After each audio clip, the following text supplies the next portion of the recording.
అందరికీ very very good morning. Andhra Pradesh రాష్ట్రాన్ని పట్టి పీడిస్తున్నటువంటి ఆ రెండు ఉగ్రవాద సంస్థలు, ఒకటి రోతనాడు అలియాస్ విషపునాడు అలియాస్ ఈనాడు, రెండు బూతు జ్యోతి అలియాస్ అశ్లీల జ్యోతి అలియాస్ ఆంధ్రజ్యోతి. ప్రతిరోజు ప్రజల మెదడులోకి విషాన్ని ఎక్కించేటటువంటి రాతలు. ఈరోజు ఎపిసోడ్ నెంబర్ 394లో ఎటువంటి రాశారో ఒక్కసారి చూద్దాం. ఈయన మనకు భారతదేశానికి ఉపరాష్ట్రపతిగా పనిచేశారు.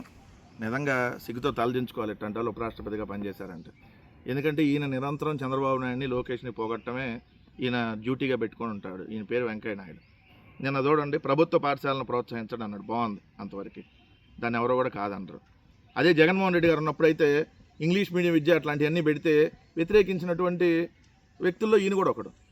ఈయన నిన్న ఏదో దైవ కార్యక్రమం, దేవుడికి సంబంధించి నెల్లూరు జిల్లా వెంకటాచలం మండలంలో గొలగమూడులో వెంకయ్య స్వామి జీవిత చరిత్ర ఆధారంగా రచించిన విశ్వంభరుడు అనే పుస్తకాన్ని ఆవిష్కరించాడు. అక్కడ ఈయన చెబుతున్నాడు, విద్యాశాఖ మంత్రి నారా లోకేష్ పనితీరు చాలా బాగుందని ప్రశంసించారు. ఇది విద్యాశాఖ మంత్రి నారా లోకేష్ పనితీరు చాలా బాగుందని వెంకయ్య నాయుడు గారు ప్రశంసించారు. రాష్ట్రంలో ఈ ఏడాది ప్రభుత్వ పాఠశాలలోని 10th విద్యార్థులు మంచి ఫలితాలను సాధించడం చాలా సంతోషంగా ఉందన్నారు. ప్రభుత్వ పాఠశాలలో వసతులు కూడా చాలా వరకు మెరుగుపడ్డాయని, పాఠశాలల అభివృద్ధికి చాలా కృషి చేస్తున్నారన్నారు. ఎవరు కృషి చేశారా పాఠశాలల అభివృద్ధికి? నారా లోకేష్ అని చంద్రబాబు నాయుడు కృషి చేశారా? మిస్టర్ వెంకయ్య నాయుడు గారు కనీసం అవగాహన నుండి మాట్లాడుతున్నారా? అంటే మనం ఇంకా పెద్ద పెద్ద మాటలు వాడాలి మీరు మాట్లాడిన మాటలకైతే.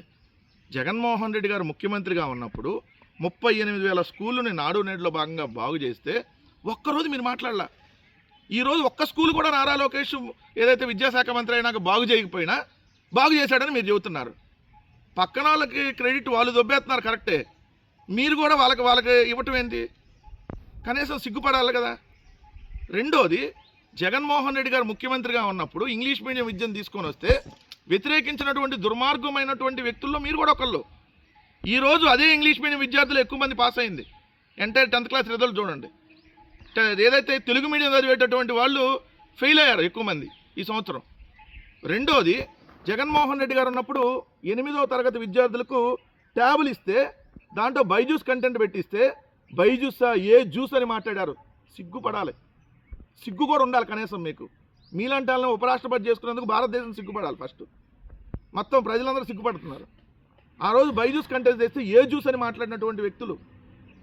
అదే 8వ తరగతి అదే ట్యాబులు అందుకున్న విద్యార్థులు 2023 డిసెంబర్ 21న ఏదైతే ట్యాబులు తీసుకున్నటువంటి 9,52,925 మంది విద్యార్థులు ఎవరైతే ఉన్నారో 8వ తరగతి సంబంధించి వాళ్ళు ఇప్పుడు పాస్ అయిన 10th క్లాస్ బ్యాచ్ వాళ్ళే.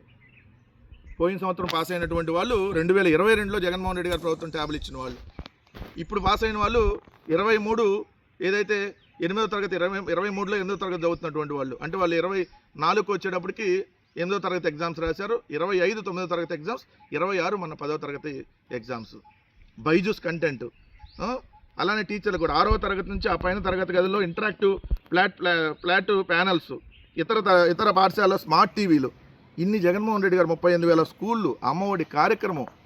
ఈరోజు కనీసం మధ్యాహ్న భోజనం కూడా సరిగ్గా అందించలేనటువంటి దిక్కుమాలిన స్థితిలో ఈరోజు విద్యా వ్యవస్థ ఉంటే క్రెడిట్ తీసుకెళ్ళి నారా లోకేష్ గారికి ఇస్తారా? ఇంతకంటే దుర్మార్గం ఇంకోటి ఉంటుందా వెంకయ్య నాయుడు గారు? కనీసం మీరు మాట్లాడకపోయినా పర్లేదు, ఇట్లా తీసుకెళ్ళి వాళ్ళకెళ్ళి క్రెడిట్లు ఇస్తే మిమ్మల్ని తిట్టకేం చేస్తారు చెప్పండి. ఇదండి వెంకయ్య నాయుడు గారి పరిస్థితి. విద్యా వ్యవస్థకి 71,000 కోట్లు జగన్మోహన్ రెడ్డి గారు ఖర్చు పెడితే ఒక్కరోజు నోరెత్తి మాట్లాడలేదు వెంకయ్య నాయుడు గారు. తెలుగు మీడియం చదువుకుంటే తెలుగు మీడియం ముద్దు, ఇంగ్లీష్ మీడియం ఏంటి, తెలుగు భాష ఏమైపోయిద్ది, తెలుగు భాషనే చంపేస్తున్నారని మాట్లాడారు. వీళ్ళే ఇలా ఉంటుందండి వీళ్ళది. కల్తీ నెయ్యి సరఫరాకు చెవిరెడ్డి బొమ్మన్లు కారకులే. కొనుగోలు కమిటీ సభ్యుల హోదాలో టెండర్ నిబంధనల సడలింపులకు పచ్చజెండా. విశ్రాంత ఐఏఎస్ దినేష్ కుమార్ నివేదికలో వెల్లడి. వైకాపా హయాంలో తిరుమల తిరుపతి దేవస్థానానికి కల్తీ నెయ్యి సరఫరా జరగడానికి ఆ పార్టీ కీలక నేతలు చెవిరెడ్డి భాస్కర్ రెడ్డి, మోమన కరుణాకర్ రెడ్డిలు కారకులేనని విశ్రాంత ఐఏఎస్ దినేష్ కుమార్ కమిషన్ తేల్చింది. సుబ్బారెడ్డిని వదిలేసినట్టేనా? ఈ కేసు నుంచి సుబ్బారెడ్డిని బయటపడేయటమే సిట్ లక్ష్యమా? చిన్నప్పన్న నిందితుడు అయితే ఆయన వెనకున్న సుబ్బారెడ్డి ఎందుకు కారు? సమూల ప్రక్షాళన జరగాలి, టీటీడీ పాలనను పునర్వ్యవస్థీకరించాలని చెప్పి ఏదైతే దినేష్ కుమార్ ఇచ్చినటువంటి దాని ప్రకారం ఈనాడన ఆంధ్రజ్యోతి చెబుతున్నారు. అసలు ఆ కమిటీ నివేదిక మీ 2 పత్రికలకు ఎట్టొచ్చింది? ప్రభుత్వం దగ్గర ఉన్నది మీ దగ్గరికి ఎలా వచ్చింది? Point number 1. అది ఎక్కడ అఫీషియల్గా రిలీజ్ చేయలేదు కదా. మీ 2 పత్రికలు రోజు రాస్తా వీళ్ళని ఎందుకు అరెస్ట్ చేయలేదు, వాళ్ళని ఎందుకు అరెస్ట్ చేయలేదు. జంతువుల కొవ్వు, పంది కొవ్వు, గొడ్డు కొవ్వు, బాత్రూంలో యాసిడ్ అని మాట్లాడిన వాళ్ళకి అది అరెస్ట్ చేయాల్సింది. 310 సంవత్సరాల చరిత్ర కలిగినటువంటి తిరుమల లడ్డు మీద మనిషి జన్మలో పుట్టిన ఎవడూ మాట్లాడని విధంగా ఉన్మాదులులాగా ముఖ్యమంత్రి, ఉప ముఖ్యమంత్రి, మంత్రులు, ఈ రెండు పత్రికలు, కొన్ని ఛానల్స్, కొంతమంది విశ్లేషకులు తిరుమల లడ్డులో పంది కొవ్వు కలిసిందని, బాత్రూంలో యాసిడ్ కలిసిందని మాట్లాడినప్పుడు ముందు అరెస్ట్ చేయాల్సింది ఎవరిని? వీళ్ళని కదా. రెండవది, వైఎస్ఆర్ కాంగ్రెస్ పార్టీ ప్రభుత్వంలో 2019 నుంచి 24 వరకు ఎటువంటి కల్తీ జరగలేదు.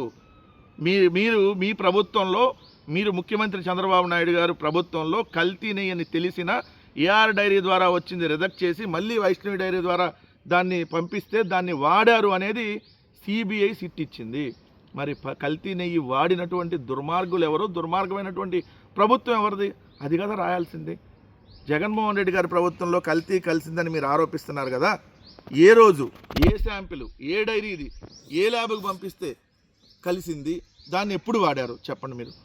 ఇప్పుడు మీరు వాడారు. సో కల్తీ దొంగలు చంద్రబాబు నాయుడు గారి ప్రభుత్వం. ఇది దొంగ ప్రభుత్వం, ఇది కల్తీ ప్రభుత్వం.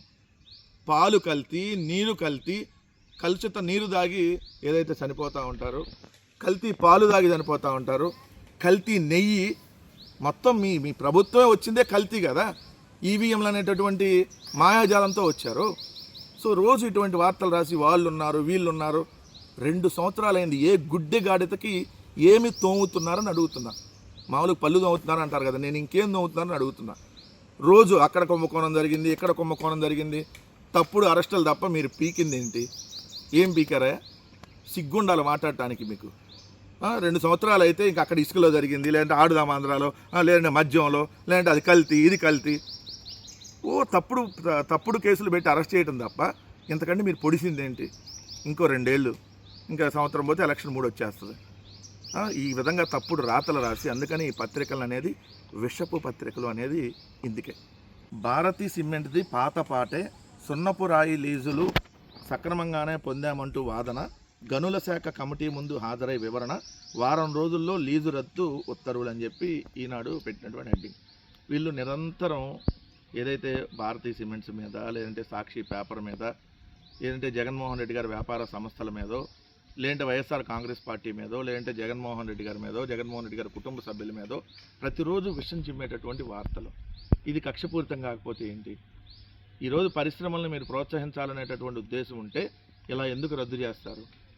సో సక్రమంగా ఏదైతే న్యాయస్థానాల ఇచ్చినటువంటి దాని ప్రకారం, న్యాయశాఖ ఇచ్చినటువంటి నోట్ ఫైల్ ఆధారంగా లీజులు పొందినటువంటి భారతీ సిమెంట్స్కి సంబంధించినటువంటి సున్నప్రాయ లీజుల్ని రద్దు చేయాలని చెప్పి ఈ ప్రభుత్వం నిర్ణయించుకోవడం అనేది కక్ష సాధింపు అనేది క్లియర్గా అర్థం కావట్లేదా?